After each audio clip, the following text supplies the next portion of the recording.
Good afternoon. It's my pleasure to introduce Katherine Butler Schofield, who's actually a dear friend of the British Libraries. Katherine is a senior lecturer at King's College in London, whose research interest lies in South Asian music, the history of Mughal India, Islam, empire, and the intersecting histories of the emotions, the senses, the aesthetics, ethics, and the supernatural. Katherine was awarded a mid-career fellowship from the British Academy in 2018, which has allowed her to present a series of public lectures and conversations at the British Library, which culminated in a monograph called Histories of the Ephemeral, Writing on Music in Late Mughal India, 1748 to 1858. And we're quite fortunate that as part of this lecture series that Katherine did last year, you can actually continue to hear Katherine's talks in a series of podcasts on the same title, which is hosted both on one of Katherine's websites, as well as the British Library's website and the British Library's Asian and African Studies blog. Back in 2011 to 2015, Katherine's had quite an ambitious and fulfilling career, and she was the principal investigator of a 1.18 million European Research Council grant, which looked at the musical transitions to European colonialism in the East Indian Ocean, which examined the history of transitions from pre-colonial to colonial music fields in India and the Malay world from 1750 to 1900 through multilingual, intermedial, and stereophonic research methods. Katherine is quite an accomplished linguist, and she's worked largely with Persian and Urdu sources for Hindustani music between 1570 to 1860. In recent works, she's established music as a central to Mughal technologies of I'm just going to skip the word, and identified classification processes at work in early modern Indian arts, examined the role of connoisseurship in nourishing male friendships, told tales about ill-fated courtesans and overweening ustads, and traced the lineage of chief musicians to the Mughal emperors from Akbar to Bahadur Shah Zafar. Katherine's latest publication, which is a co-edited book, Monsoon Feelings, is a history of emotions during the reign of Shah Alam, who rules from 1759 to 1807. And it's quite an interesting period because it's such an under-examined period of Mughal history when the Mughal emperor flees from Delhi and takes up residence in Allahabad, seeking the support of provincial rulers in order to reclaim the Delhi throne. And Katherine's now going to join us on stage and take over and explaining music and emotions during the reign of Shah Alam.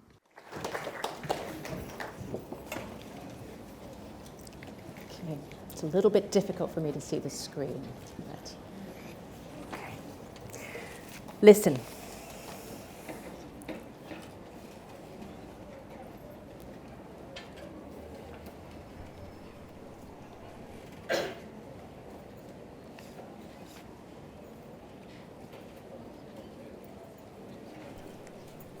Takes a while.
This is the song of the storm cloud, Rag Meg.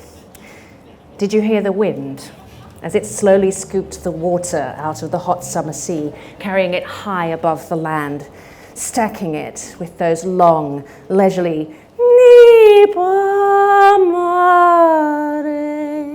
vocal glides into rolling, roiling layers, darker and darker, until storm cloud blocks out the harsh white daylight and turns everything green and muddy yellow and black like a bruise.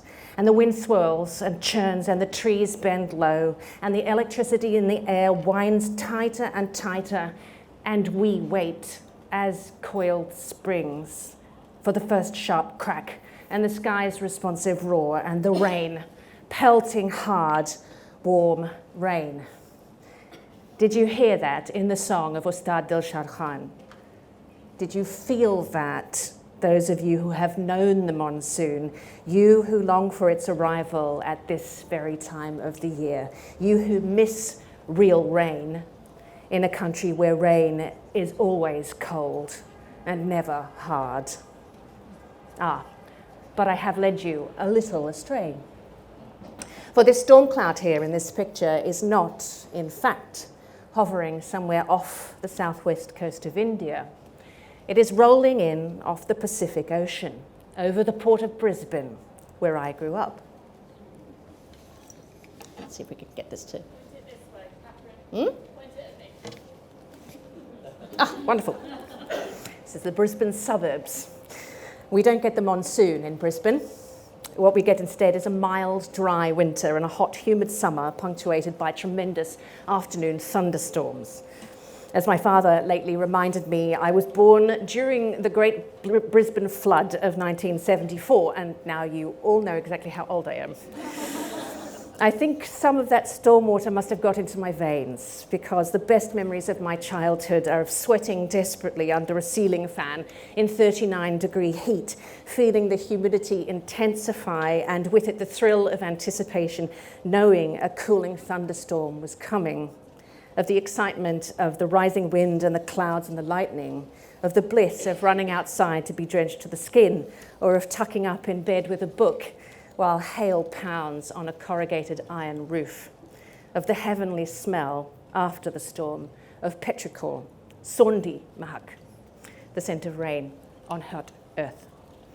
I suspect this is why I feel such a strong affinity for the Indian monsoon, for the intense emotions it produces, and for the arts it has inspired, most particularly the melodic modes of the Monsoon Ragas. My recent edited volume, Monsoon Feelings, with Imke Rajamani and Margaret Perno, takes this as its subject.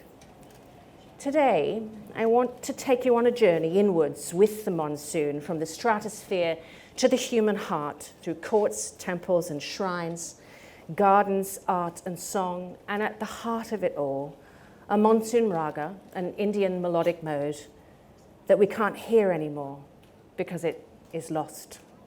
But maybe we can still feel it. It was from the time of Shah Alam II, who reigned from 1759 to 1806, and it's called Rag Gond. But let us return to the stratosphere. Seen from slightly closer in from the Indian Ocean, seen from an atmospheric distance, the South Asian monsoon is one of the world's great weather systems, caused by a temperature difference at the hottest point of the summer between the land and the Indian Ocean. The monsoon is a fast, moist wind that, when it hits land, rises with the heat radiating from the earth to a point in the atmosphere where it cools and releases its moisture, drenching the earth with rain.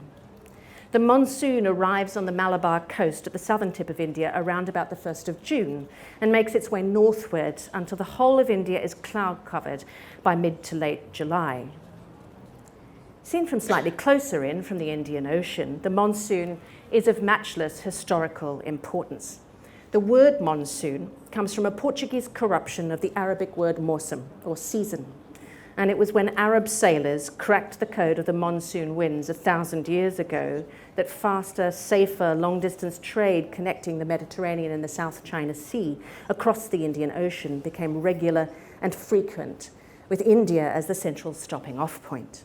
Long before European ships carved around the Cape, East Africans, Arabs, Ottomans, Jews, Armenians, Gujaratis, Tamils, Achinese, Malays, Chinese, among many others, traversed this space on the monsoon winds. So reliable was this airy vehicle that the great 15th century Arab navigator Ibn Majid saw the monsoon above all as a specific date for sailing from a port, according to Sunil Amrit. With trade came religious pilgrimage and mission, diplomats and conquerors, new foodstuffs and fine goods and dress and manners of wearing it and languages and literatures. And it was the monsoon, too, that brought a new group of traders to India from small, cold, maritime provinces far to the northwest with ludicrous imperial ambitions. It is said that it was Ibn Majid himself who guided Vasco da Gama into Calicut port in 1498, though others have said it was a Gujarati mariner. Either way, the navigator was a local of the Indian Ocean.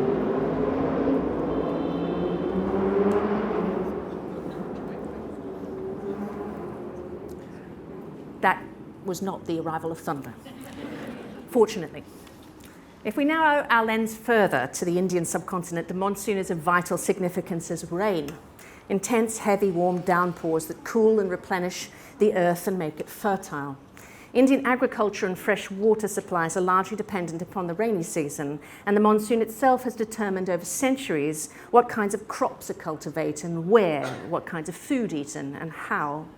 If the monsoon arrives as anticipated, there will be a bountiful harvest and money in people's pockets.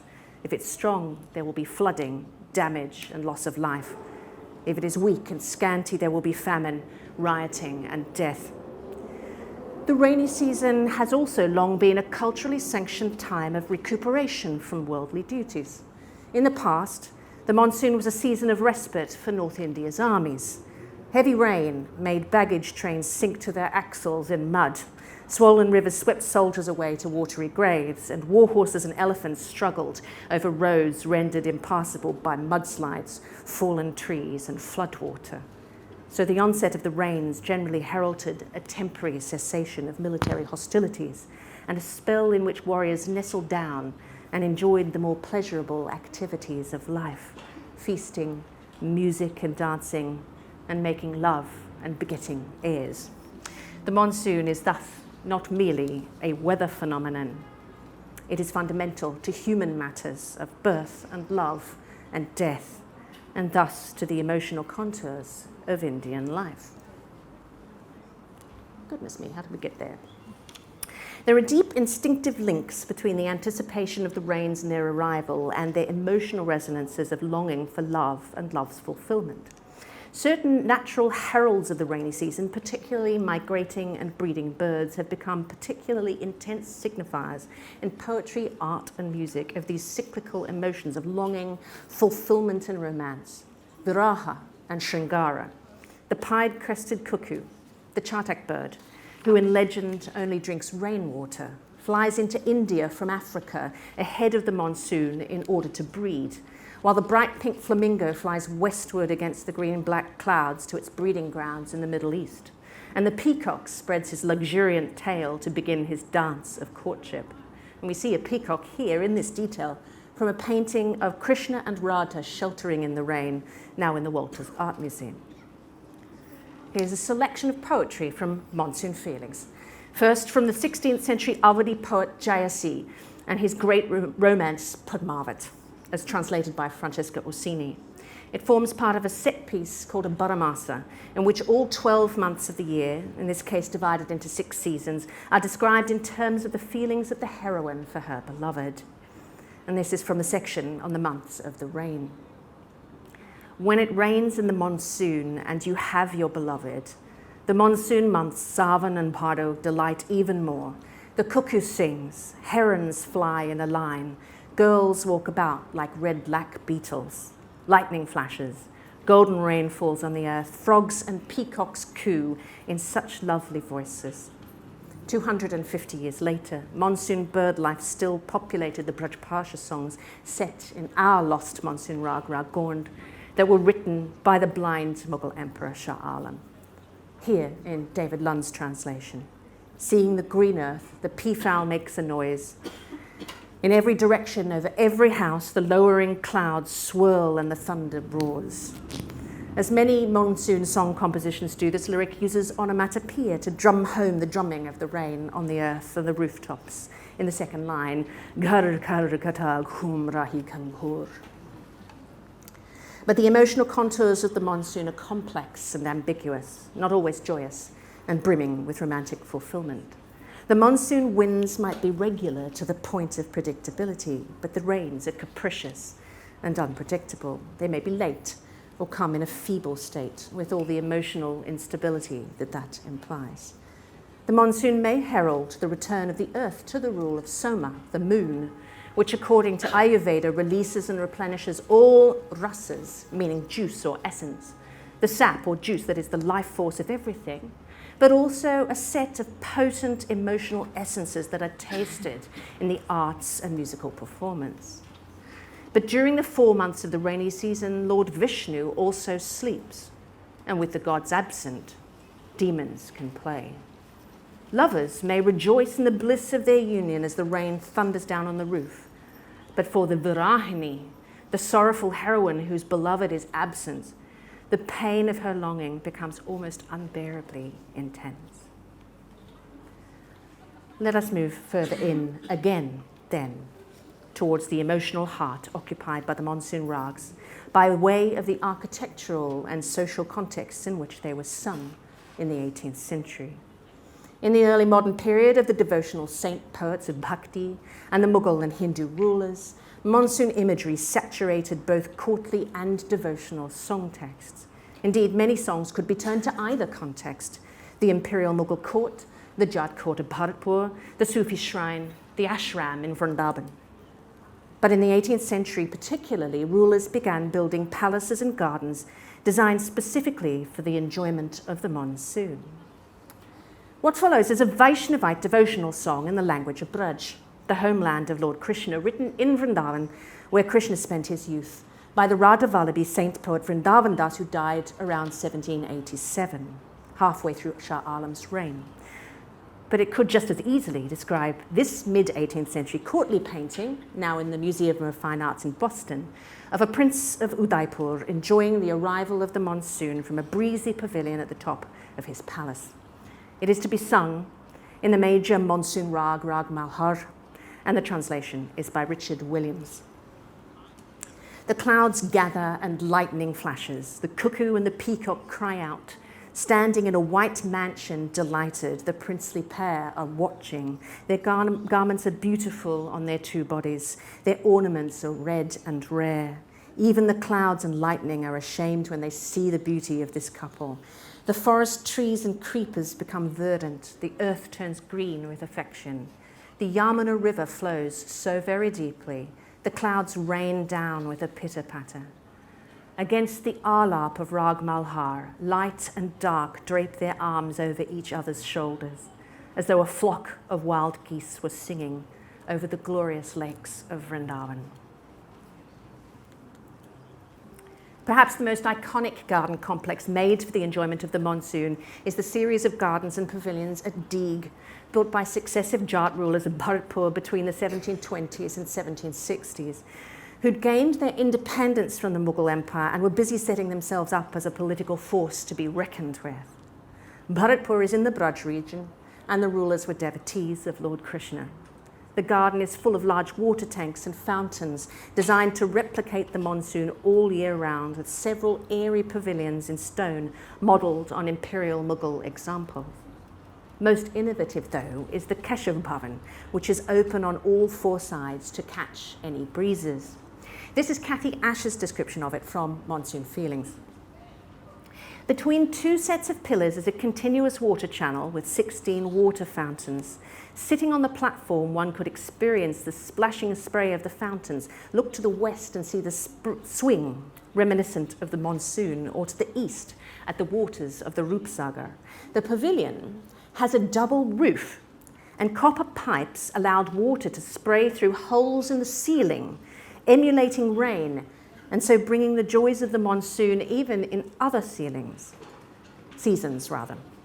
Rolling copper balls in the ceiling, agitated by the movement of water, created the sound of thunder, thus further emulating the sounds of the much anticipated monsoon. Joshi notes that when the water emulating rain is released on a sunny day against the spouting fountains, they complete the fantasy by creating a rainbow. Another monsoon feature at Deeg is a large stone arch taken as booty from Shah Jahan's palace in Agra and installed by the Bharatpur rulers for use as a monsoon swing or jhula. In Monsoon Feelings, classical singer Vidya Rao notes that the jhula is also the name of a song genre drawn from women's folk music, and here I'm quoting her, which has been absorbed into the repertoire of classical tumri, a singing style. Generally, jhula is sung during the rains, especially at the start of the monsoon. It is a time in every village and small town in India when young girls abandon their chores and exult in swinging through the air on jhulas tied to the branches of trees. My teacher, Naina Deviji, tells me, the arch that the jhula, the swing, traces as it flies through the air, that arch is the reflection of the rainbow on the earth. In that moment, I realized something important. The swing, its movement through the air, and the movement across the vast spectrum of sound in the jhula that I am singing signal for me the meeting of earth and sky, the coming together of all things eternally held apart, opposed. I feel a tremendous sense of peace, of release from the incessant chatter of my busy life. Suddenly, singing the monsoon in Tumri seems to me to mediate the coming together and resolution of all those contradictions I carry in my heart. The notes swaying from one to other, now smoothly in a gentle flowing meend or glissando, now in a saucy katka, now in a swirling murki. These are the yearning of earth and sky to meet in a world which eternally keeps itself and other apart. And so, singing the sweet, charming lyrics that describe Sita seated on a swing, sailing through the air on the banks of Saryu River, her silken garments and long snake-like plait rippling behind her, I feel that sense of yearning for something I can barely articulate, a yearning for a space that negotiates contradictions, a space where I can rest in just being. And she quotes another Tumri composition, this time concerning the love of the human woman, Radha, for her divine beloved, Krishna, after whom the Keshav Bhavan Monsoon Pavilion at Deeg is named. Rock the swing gently, Krishna, O dark one, a silken rope, a carved wooden swing. Sweet Radha swings on this lovely swing. Rock the swing gently, Banwari. The devotional connection of Radha and Krishna with the monsoon is explored more fully in the many monsoon songs of the Radha Vallabhi community based in Vrindavan, especially those written by 18th century saint poet Vrindavan Das. The Radha Vallabhis explicitly explore the experience of engaging with divine love through rasa, as expressed through communal song. The rasas explored devotionally in Radha Vallabhi songs are essential emotional essences that make the listener wet with affective potential, writes Richard Williams. Monsoon imagery, and especially the imagery of Radha and Krishna huddled close together under an umbrella or entwined greenery, draws out the literal fluidity of ras, flowing through the devotional song, leading to the saturation and immersion of the devotees in the emotional experience of the two lovers. This is another monsoon song by Vrindavan Das, translated by Richard Williams. The painting is from the Los Angeles County Museum of Art. They are playing in the grove now, my friend. Come beside me and watch. The grove has settled in the sky. The wind has borne love aloft. The fair and the dark tumble down and embrace. Oh, these clouds are raining down ras. Overwhelming delight crashes down like driving rain. Her ornaments thunder wildly. Strands of her hair spread out elegantly like clouds, raining loosened flour like giant raindrops. Against his dark limbs, her pale body is electric, like hidden, glaring lightning. How fine are her hands, tender as new shoots, sprouting higher with the desire of body and heart. Her breathing heaves into a drawn-out sigh as he gathers her into his strong arms in the wet, round dance. The lotus of her smiling face burns into bloom. as though her arching eyebrows were fighting. The rivers and streams of her different desires fill up. Every moment her yearning surges forth. Her eyes become startled like a deer, gazing longingly at her hunter through the locks of her hair. The beauty charges, roaming through the forest. Restlessness overtakes her trembling limbs. Her gestures are flirtatious as though charged to bound away, throwing out side glances in vain. My thoughts are drenched with their joyful coupling, as though it were the rainy season, body with body, heart with heart entangled, spirit soaring with spirit. Ah, Vrindavan's loving beauty in the extreme, ras in the extreme. Such is this bounty of bliss. This sense of coziness, intimacy, and romantic joy, bliss, locked in the embrace of the beloved, in a time and place set apart temporarily for enjoyment, also lies unexpectedly at the heart of the Mughal palace complex at Mehrauli, south of Delhi, which grew up beside the peaceful tomb shrine of the Chishti Sufi saint Qutbuddin Bakhtiyar Kaki, largely in the 18th century. The palace at Mehrauli was built as the Mughal Monsoon Palace, with pleasure gardens, pools and pavilions designed explicitly to enjoy the rainy season. This is a painting here in the British Library of members of the royal household playing in the Jharna, or waterfall, at Mehrauli, a peaceful scene enhanced in its serenity by Mehrauli's restful resident Sufi saint Qutbuddin, contributing his personal temperament of quiet fulfillment to the atmosphere of this secluded time and place. And it was in this space and time that the songs Shah Alam wrote in the lost Monsoon Rag Gond, would have been sung, probably by the professional singers that were always in the emperor's household entourage, but perhaps by the emperor himself. Several of his songs refer to his experience of the monsoon pleasure gardens at Mehrauli. This one refers to the annual day on which the court moved from Shah Jahanabad, now Old Delhi, out to Mehrauli. Come on this beautiful, splendid day, today, Wednesday, take the air and delight in the garden. Emperor Shah Alam, sate your thirst and take pleasure in the matters of Rag Gond. And the emperor's name is there as the author, his author's name. This one encapsulates the mood of the waterfalls and pools and gardens at Mehrauli perfectly. The great beauty of the green earth pleases, and the clouds circle all around. This pauper makes his pilgrimage to beg a boon of Lord Qutbuddin. The peafowl murmur atop the hills while the frogs make noise as they gather. Turn your eyes to the beautiful waterfalls and spread the covering fully. And so we arrive, finally, at the heart of the matter, the monsoon rags themselves, and more specifically, Rag Gond. But there is mystery here too. Although Rag Gond was clearly extremely important in the late 18th century, in the intervening years it has been lost to us. We don't know what it sounded like.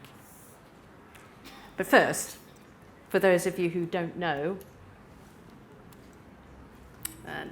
lovely, I'm going to describe what a rag is melodically, because it's quite a different concept to the idea of a scale. So a scale, do, re, mi, fa, sol, la, ti, do, ti, la, so, fa, mi, re, do. You can do anything with the scale.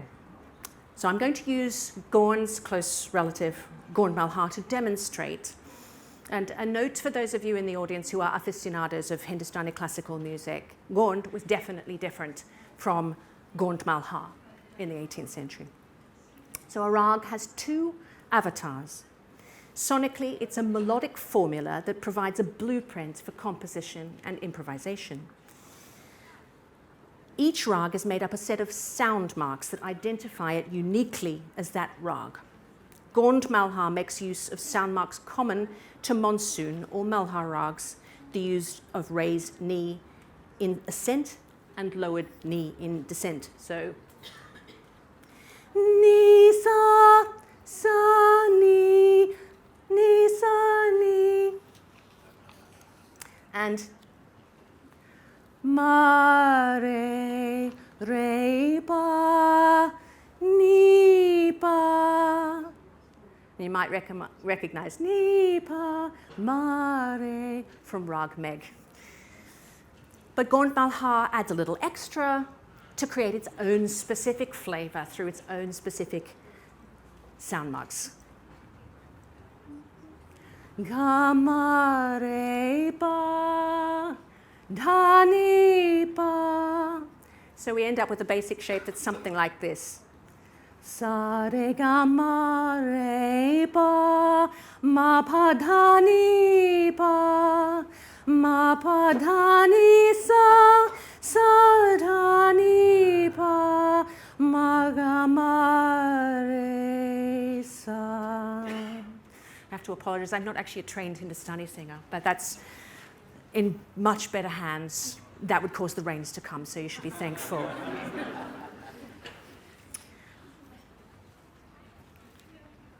But a rag is much more than just sound. It also takes a visual or imagined form as a hero, heroine, or deity that embodies a specific emotional mood with supernatural force, awakened by the musician's expert handling of those sound marks. Like the oldest of them all, Rag Meg, Monsoon Ragas all embody slightly different moods of longing and fulfillment brought on by the monsoon, and in theory, they can supernaturally bring the monsoon rains. Unfortunately, Gond has been obsolete in North Indian classical music since the turn of the 20th century. I am not a necromancer, so I can't bring its sound back to life from the dead. But what we can identify through musical notations, painting, and poetry is Gond's specific emotional flavour and the effect it had on Mughal listeners, especially the Emperor Shah Alam. By the late 18th century, the Mughal Empire was reduced to the outskirts of Delhi after a series of invasions, wars, and the encroachment of rival powers. The life and reign of Shah Alam II was full of pathos and tragedy, as well as resilience and dignity. In 1788, Shah Alam's power had dissipated to such an extent that he had his eyes gouged out in his own throne room by the Afghan marauder Ghulam Qadir. Thereafter, while he was largely left in quietude for the remainder of his long life, he lived it as a puppet of the Marathas and finally the East India Company. Shah Alam was renowned as a fine poet and composer of songs in Braj, Urdu, and Persian. My colleague David Lunn and I first became inspired to find more out about Rag Gond because although it has been lost, it was clearly his favourite rag going by his song compositions and the most important rag of the monsoon season in the Mughal period. So what then were its specific emotional qualities? As Shah Alam sang, "Now, lover, if you should so desire, listen to the melody of Gond, give voice to the plaintive cries of your heart, tell, dear, your emotions in company." The most obvious hints that Gond was a monsoon rag lie in the poetry, and we can also tell from its sonic structure, but I won't bore you with the details. You can ask me later. Shah Alam's poetry nuances our understanding of Gond as a monsoon rag associated with the earth. Shah Alam's songs drench us with rainwater, low dark clouds, thunder, lightning, earthy greenery, and draw out the exquisite monsoon tension of love stretched between longing for and fulfillment of union between earth and sky, of the lover's return to the earth. We've already heard a couple of his lyrics, and here are two more. The rains and the waters, the thunder roars and the clouds gather. Now our eyes are longing to drink. The lightning flashes and shakes my very life, my darling. How will you get your satisfied rest? This is a very clever one. What does it feel like when the rains have come, but your lover still has not appeared? The promises of the koil, papiya, and peafowl have distressed me. Without the eyes of my beloved, the rainy season might as well last 6 months. The emotional valencies of Rag Gond are reinforced by paintings of this rag in the Ragamala, or garland of rag tradition, and this is from the Manly Ragamala in the British Museum, but an 18th century copy of this painting describes her in the words beside the painting, which I won't read out for sake of time.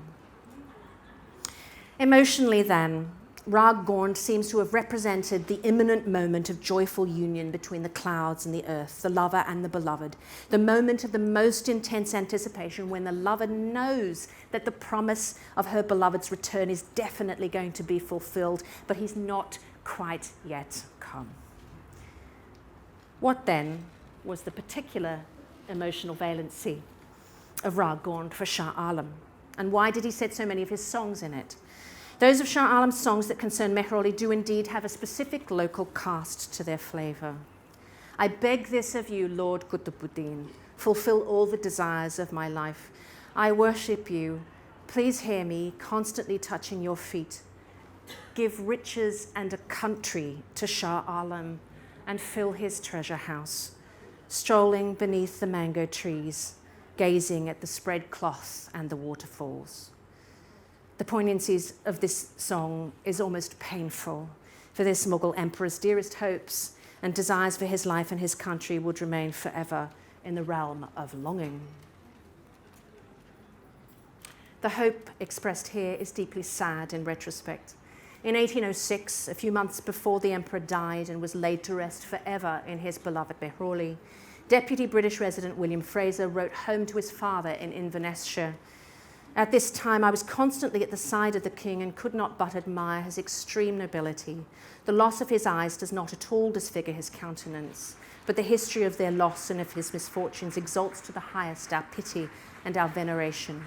On his death, and not till then, we may say that the line of Timur is extinct as a dynasty, beginning with the lame and ending with the blind. It took a little longer than that, until in 1858, the British sent his grandson Bahadur Shah Zafar into incarcerated exile for the term of his natural life. The promises of the monsoon birds singing at Mehrauli remained empty. Shah Alam's hopes for the restoration of his kingdom was never fulfilled, and the last Mughal emperor lies still in Yangon, the capital of Burma, buried in a foreign grave. In the words of this Turmi song, translated by Vidya Rao, the roof thatch has become old, my love, and the clouds have started raining down. Come home, my love. Come home from that foreign land. My sindoor grows mouldy in its box, my love, and the clouds have started raining down. Come home, my love. Come home from that foreign land. Thank you.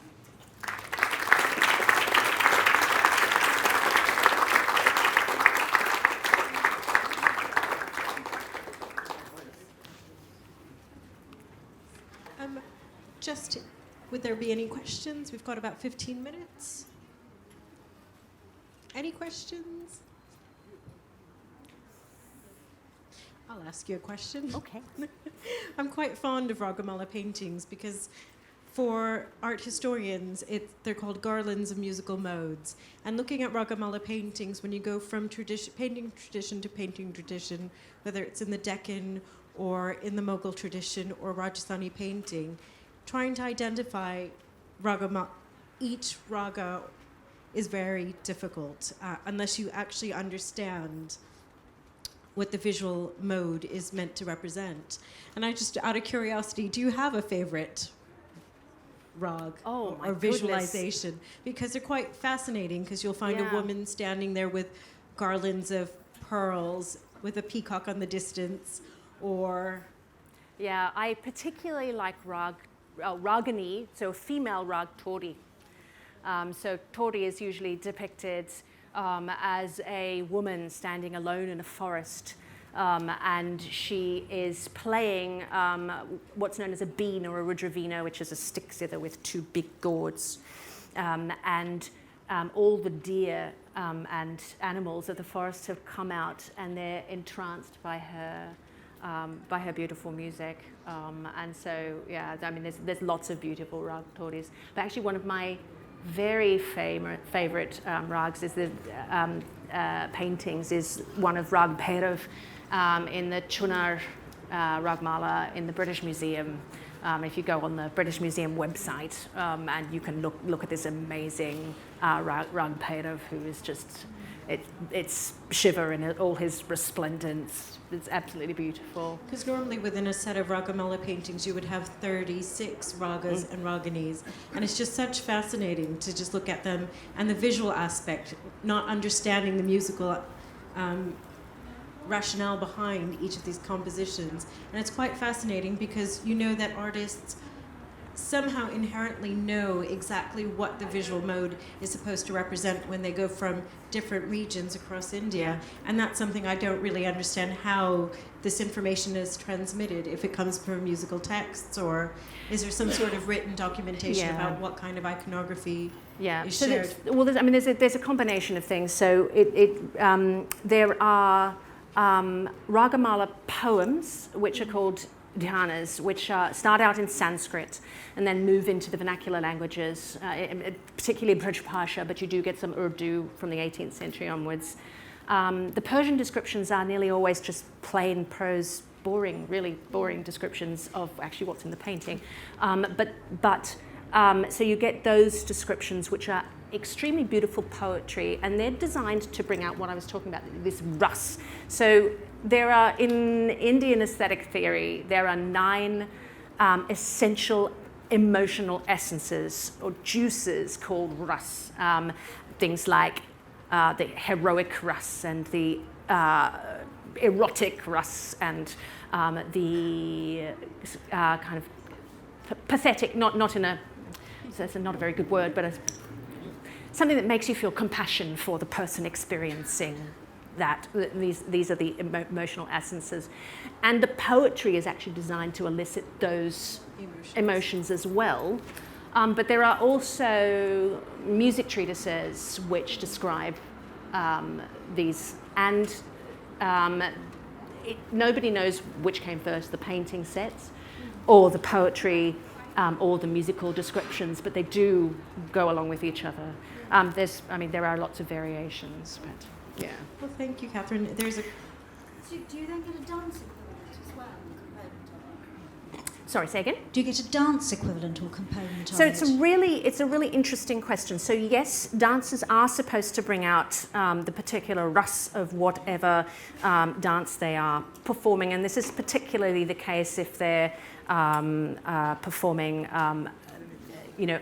a scenario in the life of Krishna or something like that. What we don't know is the role that courtesans played in enacting these things in the past, and it's a really interesting question because, of course, courtesans are often depicted in Ragamala paintings or their kind of imagined equivalents, and we know they sang these songs in raga, and they also danced to them, and they would have done what's known as abhinaya, so using facial gestures to depict the ras in the poetry, and so they themselves become, if you like, the ragini. They can embody the ragini, but we actually don't know how that worked. Unfortunately, it's too far back. It's an embodied art, and it's not really described very well until the late 19th century. So. Any other questions? I'm interested how you got into this. Was it through music? Yeah, so it's a very long history. I trained I went to conservatoire and played the viola, the Western classical viola, and I got bored. And I just got really interested in Indian music because the performer is actually the creator of the music. But then I just got hooked on the history and on the art and music and everything. So, yeah, it's an endlessly absorbing musical system, which is incredibly beautiful, and the art is incredibly beautiful, and more than enough for one lifetime, I think. Lots of brass. Yeah, lots of brass. Do you think it's possible at all to reconstruct Ragond? Yes, I do. So perhaps not exactly as it was sung then, because that's impossible, because we don't have the same ears for a start. And you would need to, you'd need to reconstruct the Mughal palace in Shah Jahanabad, and that's never going to happen. I always feel really sad when I go to Old Delhi and see what the British did to that to the fort. But we have sufficient musical notations in fairly rudimentary form that we can construct the sound marks of Rag Gond. And I've actually done that in my chapter in Monsoon Feelings. And I have a very strong suspicion. It's very close to the rag we now know as Miyanki Malhar, which is the Monsoon Raga that was supposedly invented by the great Tansen at the 16th century court of Akbar. In fact, Miyanki Malhar doesn't really appear in music treatises until the late 19th century, or mid-19th century. And I have a strong suspicion that Rag Gond actually is an old name for Miyanki Malhar, or that the two of them possibly merged because they were so similar sometime in the early 20th century, which is when Gond became obsolete. So we do have enough information to reconstruct it. But then there's a whole different, all we have of these compositions by Shah Alam are the name of the rag, the tal in which they were sung, so that's the rhythmic cycle, and the words, which of course have meter, so somebody could recompose them. Wouldn't be the same, but it would still be faithful, I think. So.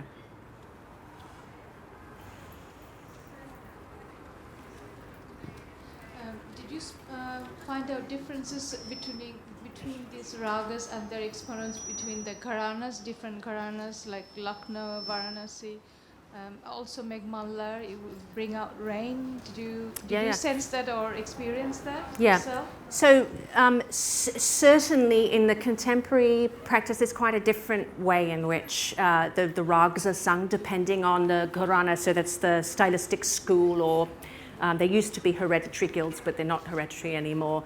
And there certainly is a difference in the way that they're sung. But the purpose of the Monsoon Ragas and their sonic, their sound marks are so strong that actually the differences are much slighter than in, say, the way two different singers would sing Bhairavi, which is an endlessly flexible rag, if that makes sense. So, but that's contemporary rather than 18th century. So. Should I just ask if maybe we have one last question? There's a gentleman in the back row. Could you say something about the monsoon as a metaphor? Obviously you've talked a lot about music, but also in your evocation, I was very struck when you talked about Brisbane and how you were caught into that. But I was just thinking, someone like obviously Monsoon Wedding comes to mind. Oh yeah. And that the whole way that the monsoon plays out through that, and there are so many other examples. But just elaborate a bit on this idea of the monsoon as a metaphor. Yeah. Well, I mean, the monsoon is essentially one great big huge metaphor because yes, it is this weather phenomenon, but because so there is something atmospheric that happens. Having grown up in Brisbane, the rising of a storm really does actually affect your emotions and your body and your physicality and everything else. And then that just feeds into the kinds of associations you then kind of come with it. And it's even more intense in India because it's preceded by this incredibly long, hot, dry, really, really hot, insanely hot, dry period, and so it's even more kind of urgent, and then you get this flood of release, which is so obviously associated with fertility in reality as well as therefore in metaphor, so that it all kinds of works in that. It's in a kind of a reinforcing cycle over millennia. I mean, this is a really old topos. You go back to Kalidasa, the great Sanskrit playwright and poet, who writes about the monsoon in these very terms. So, yeah. Well, thank you, Katherine. And did you want to go? So thank you very much, Thank you. Katherine. Thank you.